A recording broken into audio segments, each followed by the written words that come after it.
name is Coylette James, and I am an influence igniter. I am so thrilled to be joining with you today to talk about your becoming a kingdom influencer. I'm so excited about it because it is a passion of mine to see you transition from leadership to influencer. So let's get started. We want to talk about, off the top, leveraging your leadership capabilities to become an influencer. What does that mean? You think, well, if I'm a leader, then I've got followers, so I'm automatically an influencer. But that is not 100% correct. Think about this scenario.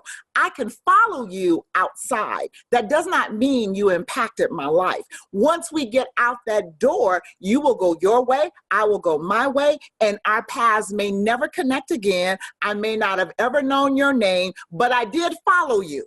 You did not have an impact in my life. We want to talk today about changing the trajectory of people's lives because they came in contact with you. What am I talking about? Listen to this. I am a woman of faith. I've got to put that out there off the top. You may not have the same belief system that I have. I recognize that, excuse me, and I'm okay with that. You should be okay with me being a woman of faith because God has given us all the ability to choose. So I won't hold it against you. You don't hold it against me. But the bottom line is you have been created for a purpose and a destiny. What was that purpose? That purpose was to impact or answer a question to someone's problem or their situation. Now, I'm going to use myself as an example because I'm the best example that I know. Okay, that means that I was created by God Almighty for this specific time frame, this point in time in eternity. So were you. You could be here at any point in time in the timeline of eternity. You could have been born 300 years ago. You could have been born 2,000 years ago, or you could have been born in the future, but you weren't. You were born right now, right here for this specific time frame. Okay? Now, keeping that in mind, I am a Black woman. In case you didn't notice, okay? God created me and put me in this skin. Why did he do that? Because he had need of me in this skin, in this particular package. He packaged Coylette up as a Black woman, okay, to be here right now in the year 2019. And why did he do that? Because I have something for you. And I am so excited to impart that into your life. Seriously, you were created for this specific point and time. So we want to recognize that you were not a mistake. Your time in millennial is not a mistake, okay? You have purpose for now. All right, so we're going to leverage your leadership capabilities and create legacy. Now, I look at it as being a kingdom leader, a kingdom influencer, and a kingdom person. Why? Because again, my mindset is kingdom, ruling and reigning, because that's what I believe I was created to do. And guess what? I believe so were you. You were created to rule and to reign in your sphere of influence. I believe that you were actually created to be an atmospheric changer. That when you come into a room, when you come on the scene, your very presence will change the atmosphere. Now, you can change the atmosphere for the good, or you can change the atmosphere for the bad. It depends on what is coming out of you at that place. At that place. Think about that. You have powers inside of you that you have no idea about. One of the things that I've always found very interesting is autistic children. I was on a plane recently and I was sitting next to a lady, and you know, you chit chat on the plane, right? And she was telling me about her children, and one of her children is autistic. And as she was sharing with me, I looked at her and I said, so what is his gift? And she looked at me very strange. And she said, what is his gift? And I said, yes, autistic children all have gifts. Either they're complete brainiacs when it comes to numbers, or they are maestros. They can play, they're child prodigies, or they have singing capabilities that are out of this world. Every autistic child has a special gift. And she looked at me so perplexedly because nobody had ever asked her that question before. And then she began to tell me about his gifting. But see, that conversation took place in a sphere or an arena that would not have normally happened, okay? And it changed her thinking and her thought pattern about her own child. Seriously. But I brought that up to say this. Autistic children have places in their brain that they have tapped into that 90% of us never tap into. Okay, so we look at an autistic child and we think, oh, poor baby, and you feel sorry for the parents. And yes, parenting is a little challenging and a little different for an autistic child, but that child has giftings and capabilities that some of us would love to have. You are like that autistic child. There is a place in you that you have tapped into that someone would love to have, would love to be connected to. But you've got to sit down and do some inner searching and inner thought provoking for yourself to figure out what that place is. You were created to be an answer to someone's problem or situation. We all were. We all were. Think about it. And as I said, you'll hear me refer back to my faith base because that's my base. Okay. But I firmly believe that God does not do anything just matter of factly. He does not take stuff and throw it up against the wall and see what sticks. Okay. He is very strategic in everything that he does. He has purpose and destiny for everything that he does, okay? Once you can understand that, then it helps you better understand your creation and your creativity. You are designed to rule and to reign, okay? Now, we don't always rule over complete kingdoms in the physical sense. Let me put it that way. We're not all the Queen of England, okay? We're not all the President of the United States, who's not ruling real well right now. But anyway, I digress. But we all have a sphere of influence. And that sphere of influence is something that we can impact and come in contact with on a daily basis. I do a podcast, and my podcast is entitled, I Am a Kingdom Influencer. And I always end the podcast with this note of you have the ability to influence the life of every person you come in contact with. Sometimes it is just a simple smile and a hello.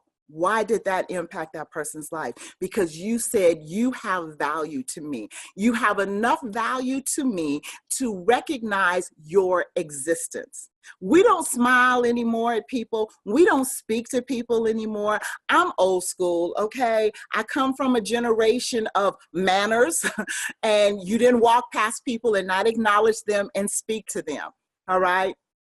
I think that was really good, and it was a valuable lesson. When we look at the fact that when you engage with someone, you give credence to that person's validity. You give credence to the person's value.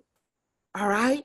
So just to pass by someone, be it the homeless individual on the street or the CEO of your company or your employees, to give them credence to say, hello, how are you?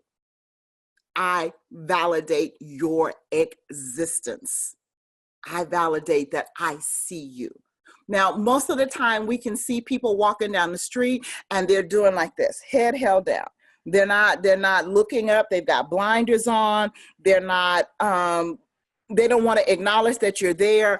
And it comes from several different places. This is why I said it's important to tap into yourself and figure out what's going on in you, okay? Because one, a lot of times we see people head hung down and not acknowledging the person that they are passing by because they have low self-esteem themselves, because they don't feel that they're valuable enough to give validity to the person they're coming in contact with. If that is you, let me speak to your spirit, to your heart, and to your mind right here, right now. You have value. You are a person of worth. Okay, so please stop holding your head down. Hold that head up and acknowledge for yourself that you have value. If don't nobody ever tell you you have value, I'm here today to say you have value. Head up, shoulders squared, and look people in the eye and let them know that you have value. The other problem is a lot of times we don't value the people that we come in contact with. That again is wrong.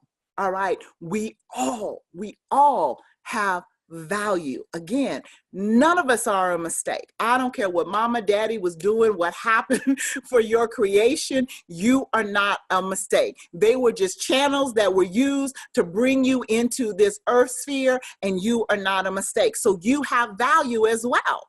All right. So head up again, shoulder squared, looking people in the eye, recognizing, hallelujah, that you are created to answer that person's problem. Now, you could be answering that person's problem from the standpoint of just saying, have a nice day, because that person was having a very bad day. That is being influential into that person's life. You see, we can break this down into so many minute interactions throughout the course of the day.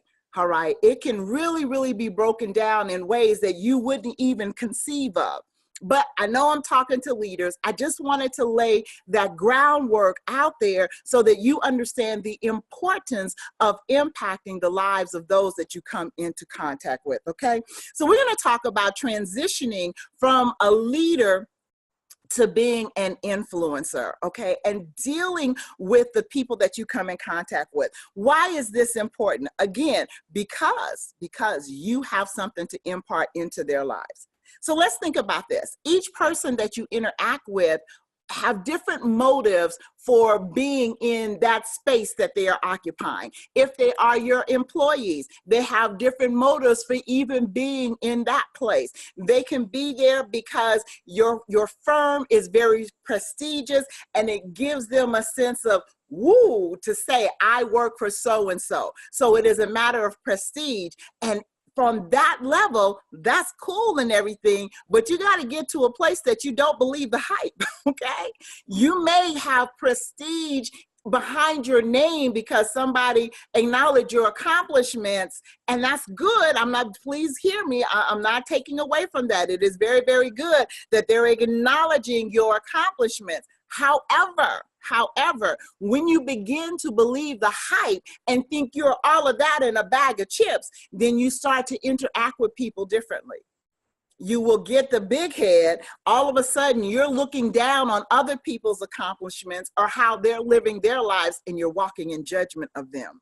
You're forgetting where you came from. One thing I never forget is where I've come from. Okay, because everything that I've had to walk out in life has gotten me to where I am right now. You are the CEO of your company. You are a leader, okay? You may be the COO. You may be the director. You may be the sole proprietor of your company. It is just about you. But please hear me. You had to walk through some things to get to where you are, to accomplish what you have accomplished. Never forget that. Never forget that. And never dwell on the negativity of the things that you encounter to get there. Always make sure that you're looking on the positive side. I have a firm belief within inside myself that I have no failures in life. I have not failed at anything in life. Why? Because I have learned from every situation I have walked through. Has everything worked out according to my plans? Absolutely not. Not even what I envisioned. And there was some really intense learning experiences that I walked through. but they were just that. They were learning experiences. Had I not learned what not to do, I would not understand and appreciate what to do. Okay, so don't dwell on the negative, because a lot of times you'll start dwelling on how people treated you when you were on your up climb on the ladder. And so you start treating people likewise. You don't want to do that. You don't want to do that. You want to make sure that every person in your organization feels like they belong, that you want to have that family feeling. Why? Because if your employees and customers alike feel like you care, feel like it's a warm, fuzzy environment, they're A, more productive as your employees, B, more likely to continue to patronize your establishment or continue to use your services if they're your customers. You have to give them that feeling of camaraderie. It is up to you to do that. It is up to you to do that, because you are that leader. So let's transition from just that leader mentality of, you know, I want my employees at work at a specific time in front of their computer screen and plugged in and doing their job, and that's all I care about. All I care about is they're there and they're doing their job. I can walk past them and never say a word. In fact, sometimes I don't even acknowledge them by eye contact. You're going to have less productive employees if that's the way you're running your company, and that's going to hurt your bottom line. That's going to hurt your bottom line. That's why I said this is important to you, whether you're a person of faith or not. If you are in business, it is about the bottom line, okay? It is about the bottom line. Second, okay? First, it is about you supplying the need of the problem or situation that that person is encountering. All right, that's number one. And number two, it's about your bottom line. All right, so we're going to transition. We're going to start having eye contact with people and a hello, how are you? So we've talked about that person that's only with your company for prestige, you know, for, oh, okay, so, you know, I got the big head and the pat on the back and it's all gravy. For 28 years, I worked for a very influential individual, world-renowned, and when people heard who I worked for, it was like it was a whole different conversation, and it was a whole different acknowledgement of who I am. Now, me being me, I was like, you know, whether you loved him, hated him, he was still an individual. He was out thankful that, you know, I was paying my bills and I could clothe and feed my children. And that was how my perception of it was. But I noticed the difference in people that hated him, had negative things to say, people that admired him, had great things to say. But the whole thing was, oh, you work for who? Okay. I'm not going to tell you who, but you know, it was a prestige thing. Now I could have let that go to my head, but I did not, because again, you know, hey, I'm on a mission here. I was very appreciative of my position. I got to travel the world. It was phenomenal, but I was on a mission. My mission was not end all be all to be in that company. Now, what it did do though, was give me a platform to learn business on a level that I never would have learned it before, because love him, hate him, he was a very shrewd businessman. So I was able to glean different nuances about business that I would not have normally had. Remember that. Another person's motive may be popularity, okay? And I'm gonna tie in. I've got four different categories here, and I'll tie them in a moment to explain why it's important for you to understand, A, the person who you're in contact with's motive, and B, your own, okay? So the second one is popularity. The person that just wants to be popular. You know, the class clown.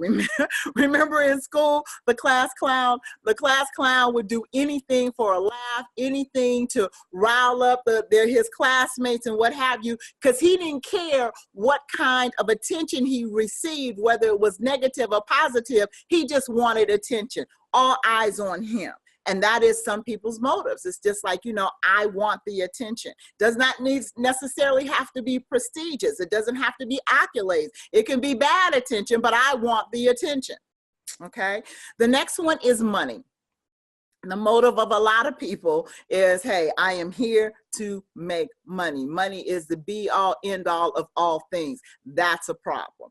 Because if money is the be all end all of all thing for your life, then you will do any and everything to achieve and attain that, which means it's not always on the up and up. Not always on the up and up.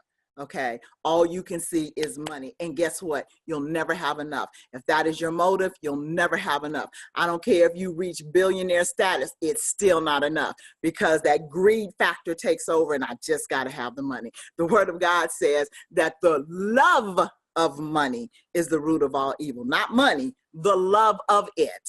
Because again, you will do any and everything to get it. Okay, so remember that. And lastly, it is the motive of passion. When you find your purpose in life, it will turn into your passion. And that's the place that I want to see each and every one of you achieve. To get to a place that your motive is your passion. Okay, your passion for wanting to see people excel, your passion for wanting to see people do great things. Because when that is your motive, then you will go above and beyond to help someone out. If passion is the motive of your employee, I'm sorry, then your employee will go above and beyond what they would normally do. This is very important in your sphere of influence to get your employees to transition from just mere employees to having passion about what they do. And how does that happen? Because you have influenced their lives. You have put their life on a trajectory of importance for them. When they come to work, they enjoy the working atmosphere. This is why I'm saying you want that camaraderie. You want that family atmosphere. So when they get there, they enjoy being there. Okay, makes a world of difference in how they produce. You want to make sure that they're not fearful to share their ideas. Now, you may or may not use their ideas, but at least give them the opportunity to share their ideas. Why? Again, validity. You're giving them value. You're saying that, you know what? You are important. You are important enough for me to listen to you, to hear you out. And guess what? They may have the next idea to take your company to the next level. You never know. So don't count people out. Some people have said things as a joke, okay? Just as a joke, man, you should do such and such. And you know, the light bulb will go off in your mind and they look at you like, I was just kidding. But then when you start to analyze what they said, you're like, you may have been kidding, but check this out, you know, and you start putting wheels on that thought and that idea. So never count people out, from the janitor, the parking lot attendant, all the way up to founder, chairman, CEO. Never count anybody out. Everybody has a portion to give. Okay, so now that we've broken down the different people and the different motives they may have, you know, then you can interact with them on that level. So you know that person that, what do we start with, that only likes prestige, you know that if you want them to be more productive, you know, you're going to have to give them a pat on the back from time to time. That pat on the back goes a long ways. That person that's about popularity, acknowledge them, you know, let them know that, hey, you are appreciated. You know, yeah, just little nuances will help the productivity of your company. And you have the ability to speak into their lives, and you're speaking into their lives on the level in which they are right now. But because you spoke to them where they were right now, now you have the ability to help them transcend to other places. Okay, if a person knows that you care, if you've acknowledged them in the little things, hey, Sally, you know, I understand that your daughter is graduating next week. Congratulations. I know it's been a hard time. Hey, Bob, I heard your wife hasn't been feeling well. I hope that she gets better. Little interactions. Again, that all-purpose smiling eye to eye and saying hello goes so much farther than you could ever imagine.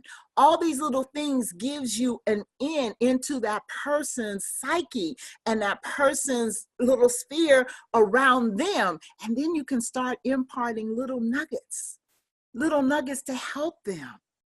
You know, I have always, and I work in positions in directorship, okay, and CEO. Now I have my own company, so as CEO and what have you, but you know, I've always had an open door policy. And it came from before I was in a place of prestige. There was, whether I wanted an open door policy or not, people would just come to my office and sit down and just start talking to me. And it was just like, okay. And get this now, understand this. These would be people a lot of times that I knew didn't like me. I knew they didn't like me, but something drew them to me. So if you come to me, then that gives me the ability and the chance to speak into your life, whether you like me or not, especially on a job. It's like, I'm about professionalism. I tell people all the time that I would interview for a position. I don't look for perfection in anyone. I do look for a spirit of excellence. I need to know that you're going to give me everything that you've got. Okay. So when people come and want to sit and discuss things, and it's like, my first thought would be, okay, I'm busy here. Can't you see I'm busy? But then my second thought would transition to, what does that person need right now? Does that person need just an ear, just somebody to hear them? Does that person need some wisdom, you know, that may not come from me, it may come from on high, but Lord, you'll give me the words to speak in their situation. What does this person need right now? Or is this person on a fishing expedition and want to know what I know? Okay, so, you know, we weed through the different purposes and tactics that people use when they come at us. But even in that, we recognize and understand that we have purpose for their lives, okay? So once you have done that inner check to them, and you've done that inner check for yourself, that's what's really, really important. Because again, you want to make sure that your motive is pure in dealing with the individual. This is, again, now, I don't want you to lose sight of what we're talking about here. We're talking about creating legacy. We're talking about transitioning from just being a leader with followers to being an influencer and having an impact in the lives of the people that we come in contact with. Because again, it will change you as it changes them, all right? We want to move from communication to connection. All right, now, this is really big, especially if any of you have been married. You needed to learn this, okay, going into marriage, but it's just as appropriately important in the business world. Communication versus connection. I can talk to you, you can sit there in my face and listen to me, and all you're hearing is wah, wah, wah, wah, wah, wah, wah, wah, wah, because I am not connected. I am not connected. Whatever you're saying is just meaningless to me. It is of no consequence to me whatsoever. I really don't care. I really don't care. Okay. I'm just hearing. I'm not listening. We want to make sure that we get to that place of truly listening so that it's not just communicating, it is a connection in that communication. That is how we become influential also in a person's life. You know, I need to know that you hear me, not just you're listening, but that you honestly hear me. You hear what I'm saying, okay? Do you hear what I'm saying? Do you see what I'm saying? Can you envision? Am I explaining something to you to the place where you can envision what I'm saying? You know, you see what I'm saying? Okay. You know, that's a phrase that is used a lot. I use it a lot. You see what I'm saying? Okay. What does that mean? That means that you can envision what it is that I'm saying to you. You're hearing me. Okay. So therefore, you're giving value to what I'm saying. This is all about giving value, people, giving value for yourself and giving value for that one that you are communicating with. All right. So that if you can clearly hear them, and I have a pet peeve, and I will, and sometimes I do it, but when I do it, I make it a point to say, I'm so sorry. I'm so sorry. I'm cutting you off. I'm sorry. Because, you know, you have things going on in your mind, and you want to speak it really, really quick while it's going on in your mind. And a person can be in midstream of a sentence and you'll cut them off to say what you have to say. That's so rude. That's so rude. All right. That is so rude. But we have to get to a place where we listen. Allow that person to finish their thought. Let them lay out what they're saying to you, because let me tell you something. When you cut them off, you don't have the totality of what it is that they're trying to explain to you. And a lot of times, because you did not allow them to completely explain it, now you're off on a tangent and you are completely wrong in your assessment of what they were trying to say to you. And why is that? Because you did not allow them to explain it to the fullest. You did not give them that credibility, enough credibility to say what you're saying to me is worth me hearing. You know, and like I said, we encounter that all the time in marriage. All right. Well, it's the same thing in the workplace. It is the same thing. Stop just cutting people off. Let them finish. And then that gives you the time to completely formulate in your mind what it is that they're trying to explain to you. And if you don't fully understand, it gives you the option and the time to ask, you know, let me understand this. And I'm good for this. I'll like, okay, so let me understand what you're saying to me. And I will digress and back up and go step. You're saying ... so that I know that I have a full understanding of what you are communicating to me, so that I can connect to what you are saying, so that in my response to you, I'm clear. Okay, I'm clear. So that's very, very important as well. Now, I want to debunk a myth, okay? And I say this in all sincerity. I believe it to be a myth, because it is said that we live in a world of indifference. And a lot of you would say, well, yes, we do.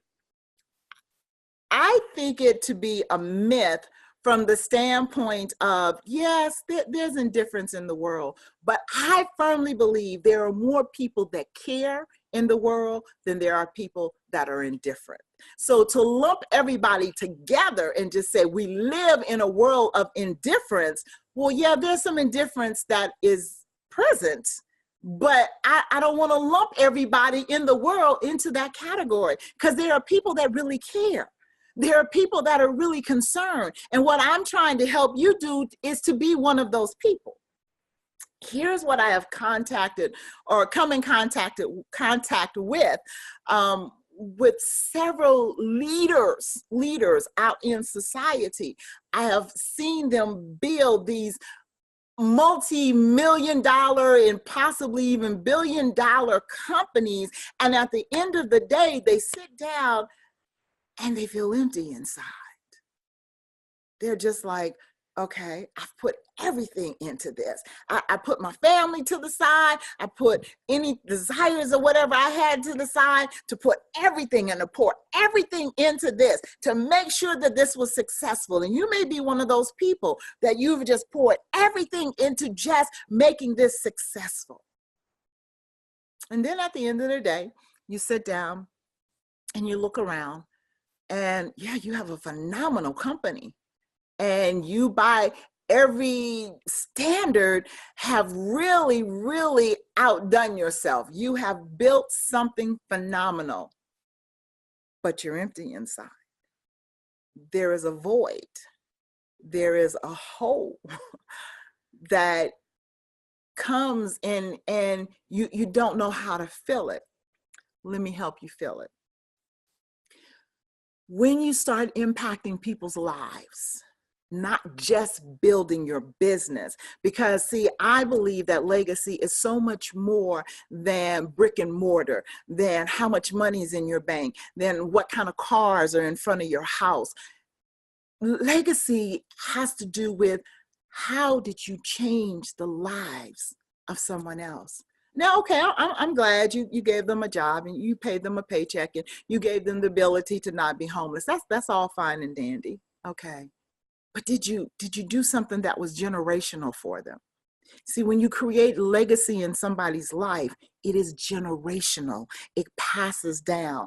It passes down from generation to generation to generation. When somebody knows that you earnestly care about them and that you have poured into them, you've poured wisdom into them. You've put your time into them. You have given them validity. You've heard me say that word over and over, but it is a very important word in the life of people that you come in contact with. They are of value. And when you've taught them that they are of value, then that empowers them to pass it on. That helps them to teach those that are coming behind them that same lesson, that they are too of value.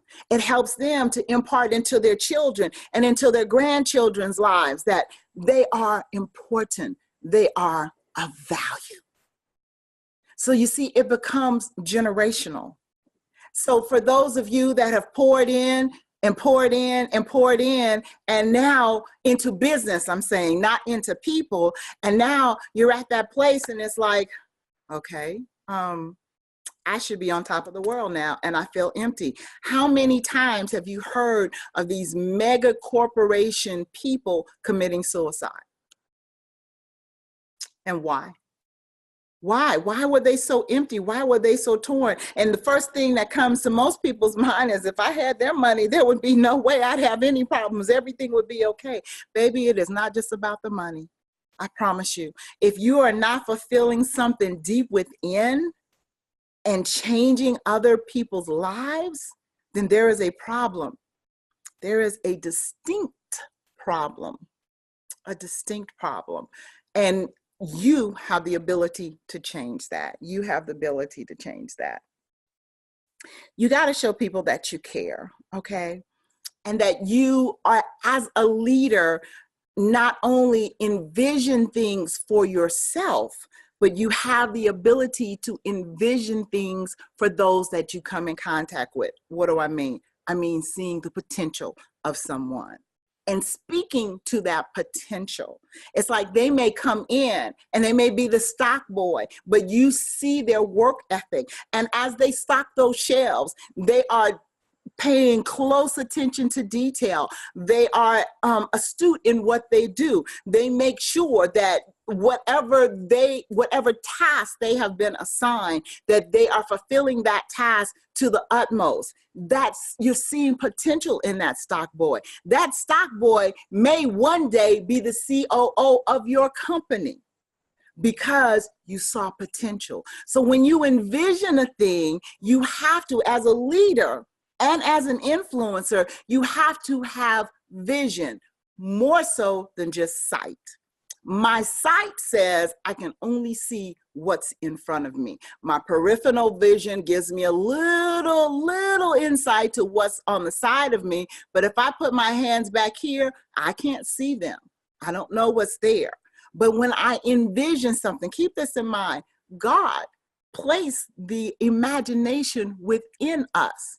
And it's there for a reason. Now, and for you Bible scholars out there, I'm all familiar with, casting down vain imaginations. But what is a vain imagination? A vain imagination only focuses on you. A vain imagination says anything contrary to what God has said about you. If you imagine in your mind that you are nobody, that you will never accomplish anything, that you will never be able to fulfill your God-ordained and given purpose in this life, that is a vain imagination, okay? Because that speaks against what God has said about you. I'm telling you that you are of value. I'm telling you that to imagine, as a child, we utilized our imagination and it took us places that we could have never even dreamed of. That's why reading was so fundamental. That's why it was so important to get into books and see where people travel and learn of other places and different things, so that we can imagine and strive to get to the places that we imagine. You've got to be able to envision the potential in the lives of those that you come into contact with. Your vision can't just be narrowed down to just your four and no more, okay? It's got to be able to see the potential in those around you. And you may disagree with me, but I firmly believe this, and I believe people have proven this to be a fact. You can take the average person on the street. Maybe that person on the street is a drug dealer. Maybe that person on the street is a pimp or a hooker or whatever. That person has business acronym within them. They're just in the wrong business, but they have potential. Take them off the street. Let them utilize their brain in a positive manner, and you would be surprised at the empires that they will build.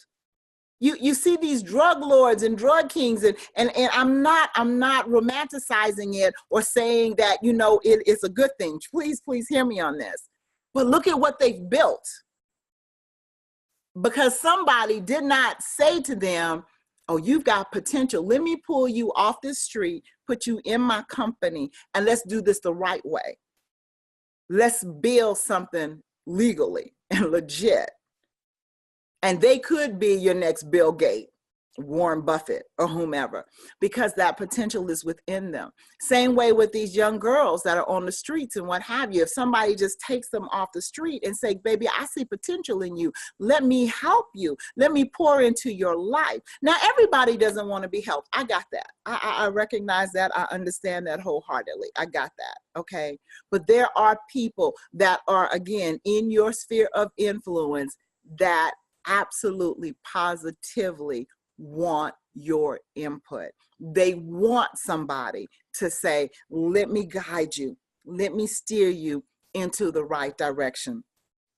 Working together works. One of the things I love about the BlackCEO movement is the fact that they're all about collaboration. Okay, they're all about coming together and working together. When you get to that place of working together with those that you come in contact with on a daily basis, you will recognize and understand that you can do so much more working together than you can working apart. It's not about tearing people down. It's not about building yourself up. It's about let's grow. Let's grow together.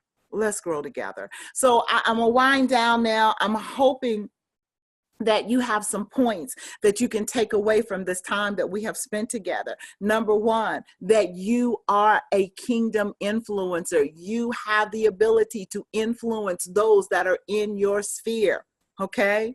Those that you come in contact with. What is your sphere? Everybody that you come in contact with, yeah. It's not just the people that you're supervising at work. It's not just the people in your home. It's the people that you meet on a daily basis, just walking down the street with that smile and that hello. You have the ability to influence their life, okay? I want you to get another takeaway from this is transitioning from that place of just leadership to that place of legacy building, connecting with people, pouring into their lives, making sure that you're on one-on-one basis with them to know what's going on with them. Know what's going on with them. Understand what their motives are. Because let me tell you something, especially in leadership and in business, if you don't fully understand the motives of the people that you hire and why they're there, you set yourself up for failure. And that's how you wind up with moles in the offices, you know, people stealing your ideas and selling them on black market or whatever. You've got to develop your sense of discernment to recognize and understand, what is this person here for? I'm a big people watcher. That is what I do. I like to know the root of things. If I find and encounter somebody that is just nasty all the time, I want to know, why are they like that? Why are they just nasty all the time? There's a root. There's some pain somewhere. What's the root of this? Because if you can trace the root, then you can help pluck it up and get rid of it so this person can become a happy person. So this person is not wreaking havoc in your company. So this person is not wreaking havoc in your home. Okay? Trace it. Just trace it and figure it out, and you can help them change. You can help them change. The other thing I want you to take away from this is that you were created to be an answer to someone's problem or situation. Now, that's what business is. You start your business because your business answers a question. Your business answers why this person wants to come to you. What is the service that you are providing that person? When you can understand that and get that within inside yourself, then that helps you, that fully helps you to transition into what it is that you're called to do. So I'm hopeful that, you want to take on the role of being an influencer. I'm hopeful that deep down inside that you have a yearning, a passion to see others succeed and to build. That is so very, very important. I'm so glad that we were able to spend time together today. I'm glad that that within yourself that you have come to an understanding of your passion and why you're doing what you're doing, because that will help you to be a change agent and to motivate the lives of those around you. Again, my name is Coylette James, and I am a Kingdom Influencer. Thank you for your time.